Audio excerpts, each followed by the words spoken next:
اعوذ باللہ من الشیطان الرجیم بسم اللہ الرحمن الرحیم۔ اللہ تعالیٰ کا لاکھ بار شکر ادا کرنے کے بعد تمام دیکھنے سننے والوں کو میرا سلام۔ میری آج کی یہ ویڈیو ریکارڈنگ معصوم اور سادہ انسانوں کو ان بھیڑیوں اور درندوں سے بچانے کے لیے ہے جو پراپرٹی کا بزنس کرتے ہیں،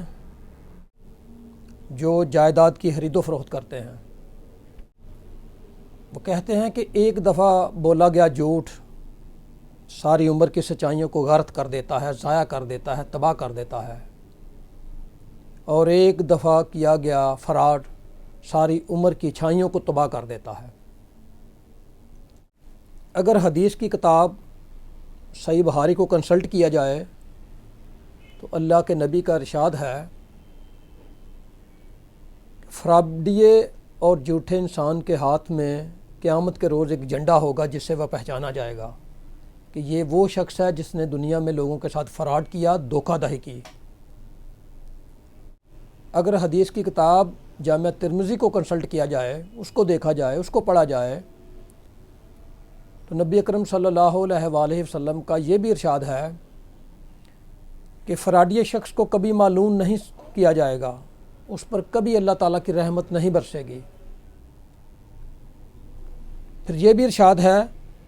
کہ مومن بولا بالا اور شریف آدمی ہوتا ہے،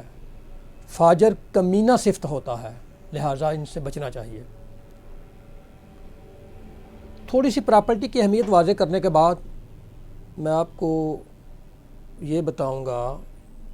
جو میری قوت مشاہدہ میں بات آئی کہ لوگ پراپرٹی کے اندر بڑے بڑے اسکیم مالکان، بڑے بڑے ٹاؤن پلانرز معصوم لوگوں کے ساتھ کیسے فراڈ کرتے ہیں۔ تو سب سے پہلے تھوڑی سی اس کی اہمیت واضح کرتا ہوں۔ پراپرٹی کی اہمیت بیان کرتے ہوئے سب سے پہلے جیروڈ کنز کی اگر کتاب کو کنسلٹ کیا جائے تو وہ کہتا ہے کہ میرے خیالات، میرے لفظ، میرا نالج میری پراپرٹی ہے۔ یعنی وہ اپنے خیالات کو، اپنے علم کو، اپنے نالج کو پراپرٹی سے اوپر درجے پر رکھتا ہے۔ ایم اسٹرام ولیم کی اگر کتاب کو کنسلٹ کیا جائے تو اس نے پراپرٹی کی اہمیت کو کچھ ان لفظوں میں بیان کیا، اس کی اہمیت کو ایسے سمجھایا کہ پراپرٹی کو جانو، اسے سیکھو، پراپرٹی پر ریسرچ کرو، حتیٰ کہ پراپرٹی میں انویسٹ کرو، یہ آپ کی محفوظ ترین انویسٹمنٹ ہوگی، اور جتنا منافع، جتنا حیران کر دینے والا منافع آپ کو پراپرٹی پہ ملے گا آپ کو کہیں نہیں ملے گا۔ مختصر یوں کہیے کہ فنی اور حیران کر دینے والی چیزیں صرف پراپرٹی کے اندر ممکن ہوتی ہیں۔ یہ پراپرٹی ایک واحد کاروبار ہے جس میں بہت زیادہ منافع ملتا ہے، بہت زیادہ ریٹرن مہیا ہوتا ہے، جس سے آپ کے پیسے کو فلو ملتا ہے، آپ کے پیسے کو تحفظ ملتا ہے۔ پچھلے 10 سالوں کے اندر اگر لندن کی صورتحال کو دیکھا جائے تو وہاں پہ پراپرٹی کی بہت حد تک قیمتیں بڑھ چکی ہیں، مہنگائی آسمان کو چھو رہی ہے، اور برطانیہ کے ہی دوسرے 2 شہر لیورپول اور مانچسٹر میں لندن کے مقابلے میں قیمتیں کافی حد تک اسٹیبل ہیں۔ امریکہ جو دنیا کی سب سے بڑی معیشت ہے، وہاں پہ بھی بے گھری نے جنم لیا ہے۔ وہاں پہ بسنے والے لوگوں کا تقریباً 40-45% حصہ، یعنی 40-45% لوگ وہاں پہ اپنا گھر تعمیر کرنا چاہتے تھے، بنانا چاہتے تھے، ذاتی گھر کی خواہش رکھتے تھے، لیکن مہنگائی نے ان کی اس پرسنٹیج کو کم کر کے 20-25% تک کر دیا ہے۔ اب امریکہ میں بھی لوگ آسانی سے گھر تعمیر نہیں کر سکتے۔ امریکہ میں بسنے والے تقریباً 1/3 لوگ جو ہیں، خصوصاً عام لوگ، بالعموم عام لوگ اور بالخصوص نوجوان لوگ ہاسٹل میں رہنا چاہتے ہیں، دوسروں کے ساتھ مل کر زندگی گزارنا چاہتے ہیں، کیونکہ مہنگائی کی وجہ سے وہ اپنے ذاتی فلیٹ یا گھر نہیں خرید سکتے۔ چائنا میں پچھلے 10 سالوں کے اندر عام لوگوں نے اور بالخصوص بزنس مینوں نے اپنا سارا مال و متاع، اپنا سارا پیسہ پراپرٹیز کے اندر استعمال کر دیا ہوا ہے، اور وہاں پہ بھی قیمتیں آسمان کو چھو رہی ہیں۔ میری ساری تمہید اور تفصیل کا مقصد اور مطلب عام معصوم لوگوں کو پراپرٹی کا شعور دے کر، سمجھا کر، بتا کر پراپرٹی کے بڑے بڑے لٹیروں اور بیڑیوں سے بچانا ہے۔ ان لوگوں کا طریقہ واردات کیا ہوتا ہے؟ یہ ایک کتا راضی خریدتے ہیں،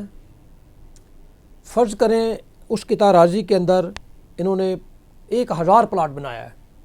یہ لوگ، یہ اسکیم مالکان، یہ ٹاؤن پلانرز بڑے بڑے اخبارات کے صفحے اول پر یہ اشتہارات دیتے ہیں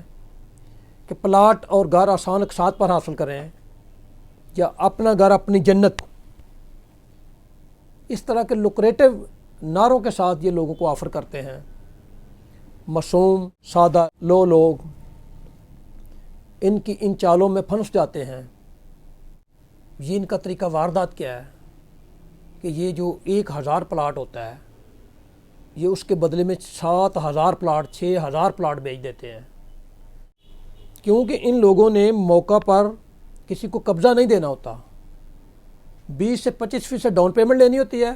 باقی 3 سال کی آسان اقساط کی یہ آفر کرتے ہیں، اور موقع پر قبضہ نہیں دیا جاتا۔ 3 سال گزرنے کے بعد پلاٹ کا قبضہ دینے کا وعدہ کیا جاتا ہے۔ لہذا معصوم شہری 20-25% ان لینڈ مافیاز کو ڈاؤن پیمنٹ کی شکل میں جمع کروا دیتے ہیں، اور باقی ماہانہ اقساط ادا کرنا شروع کر دیتے ہیں۔ ابھی اقساط ختم نہیں ہوتی، 3-4 مہینے پہلے یہ لوگ میسیجز کر کے یا عام لوگوں کو، اپنے کسٹمرز کو خط بھیج دیتے ہیں کہ آپ لوگوں کی چونکہ قسطیں ختم ہونے والی ہیں، آپ لوگوں کو اب پلاٹ دیے جانے ہیں، لہٰذا ڈیولپمنٹ چارجز آپ جمع کروائیں، اور وہ بھی لاکھوں میں ہوتے ہیں۔ یعنی اگر 5 مرلے پلاٹ کی قیمت 10 لاکھ روپے ہے تو 6-7-8 لاکھ روپے یہ ڈیولپمنٹ چارجز کے نام پہ وصول کرنا شروع کر دیتے ہیں۔ پھر لوگوں کے چہروں پر ہوائیاں اڑ جاتی ہیں، لوگ پریشان ہو جاتے ہیں کہ اب کیا کیا جائے۔ تھوڑے تھوڑے پیسے اقساط میں بڑی مشکل سے ادا کیے ہیں، تو اب یہ 6-7-8 لاکھ روپیہ ڈیولپمنٹ چارجز کے نام سے اور کہاں سے لائیں؟ لوگ پریشان ہو جاتے ہیں، اور دوسری طرف یہ لوگ اپنی تجوریاں بھر چکے ہوتے ہیں، عیش و عشرت اور آرام کوشی کی زندگی بسر کر رہے ہوتے ہیں۔ پھر یہ غریب مسکین لوگ مصلحت کے تقاضوں کو نبھاتے ہوئے ڈیولپمنٹ چارجز تک بھی جمع کروانے کے لیے تیار ہو جاتے ہیں۔ اس کے آگے یہ لوگ ایک اور مسئلہ کھڑا کر دیتے ہیں کہ جن لوگوں نے ڈیولپمنٹ چارجز بھی جمع کروا دیے ہیں، اقساط بھی مکمل جن کی ہو گئی ہیں، اب ان لوگوں کے لیے ایک قرعہ اندازی کی جائے گی، بیلٹنگ کی جائے گی۔ قرعہ اندازی کے اندر، بیلٹنگ کے اندر جن لوگوں کے پلاٹ نکلیں گے ان کو یہاں پہ پلاٹ مل جائیں گے، اور جن لوگوں کے پلاٹ نہیں نکلیں گے ان کو فیز 2 اور فیز 3 میں پلاٹ دیے جائیں گے، جو کہ شہر سے تقریباً 25-30-40 کلومیٹر دور ہوتی ہے اسکیم۔ اور ایک بات بتاتا چلوں کہ 80% لوگوں کو فیز 1 میں پلاٹ نہیں ملتا، کیونکہ وہاں پہ پلاٹ 1000 موجود ہے، انہوں نے 6000 لوگوں کے پیسے لے لیے ہوئے ہیں، اربوں روپے کا بینک بیلنس بنا لیا ہوا ہے۔ پھر وہ جو 80% لوگ باقی ماندہ ہوتے ہیں، وہ ان لوگوں کے ایرانی قلین اور فرنگی صوفوں سے سجے دفاتر کے چکر کاٹنے شروع کر دیتے ہیں۔ آخرکار مجبور اور مقہور لوگ مصلحت پسندی کا شکار ہو کر فیز 2 اور فیز 3 میں جانے کے لیے تیار ہو جاتے ہیں، اور وہاں پر یہ لوگ پھر یہ سارا فراڈ کا یہ سارا کھیل دوبارہ کھیلتے ہیں۔ اگر ان میں کچھ لوگ، کچھ پڑھے لکھے لوگ اگر یہ سمجھتے ہوں کہ ہمیں کورٹ کچہری سے انصاف مل جائے گا، تو وہ انصاف کے تقاضوں کو پورا کرنے کے لیے کورٹ کچہری کے دروازے کھٹکھٹاتے ہیں، ججز صاحبان کے پاس جاتے ہیں کہ ہمارے ساتھ یہ فراڈ ہو چکا ہے، اور وہاں پہ بھی ان کی دال نہیں گلتی، کیونکہ ان کی ایک پوری وکلاء کی ٹیم وہاں پہ موجود ہوتی ہے۔ ان وکلاء کی اس ٹیم کا جو ان لوگوں نے ہائر کر کے وہاں پہ لوگ رکھے ہوتے ہیں، عام انسان مقابلہ نہیں کر سکتا۔ اس سے بھی بڑھ کر اگر کچھ لوگوں کے تعلقات ہوتے ہیں جن کے کوئی آرمی کے اندر تعلقات ہوتے ہیں، کچھ لوگوں کے بڑے بڑے آفیسر ہوتے ہیں، کچھ سیاستدان ہوتے ہیں، کوئی میڈیا کے لوگ ہوتے ہیں، وہ اگر یہ کہیں کہ نہیں نہیں ہم نے پیسے ہی واپس لینے ہیں، پھر ان لوگوں نے جو 5 سال پہلے کے کم و بیش 10 لاکھ روپے وصول کیے ہوتے ہیں ایک پلاٹ کے عوض، وہ جب واپس کرتے ہیں تو عام سادے لوگوں کو، معصوم لوگوں کو یہ پتہ نہیں چلتا کہ وہ 10 لاکھ جو 5 سال پہلے کا جمع ہوا تھا، اب اس کی ویلیو ڈی ویلیو ہو کر وہ پیسہ اب 5 لاکھ رہ چکا ہے، پھر بھی ان کے ساتھ یہ فراڈ ہو جاتا ہے۔ تو اس سارے ویڈیو کے اندر محض میرا مطلب اور مقصد صرف اور صرف حکومت وقت سے یہ تقاضا کرنا ہے کہ خدارا چیک اینڈ بیلنس کے سسٹم کو کار فرما کر کے ان بڑے بڑے چوروں، لٹیروں اور فراڈیوں کی معصوم لوگوں کو ان کی حرص پروری کا شکار نہ ہونے دیا جائے، ان سے بچایا جائے اور اپنی چھت تلے یہ لوگ اپنے بیوی بچوں کا پیٹ پال سکیں۔ بہت شکریہ، بہت شکریہ۔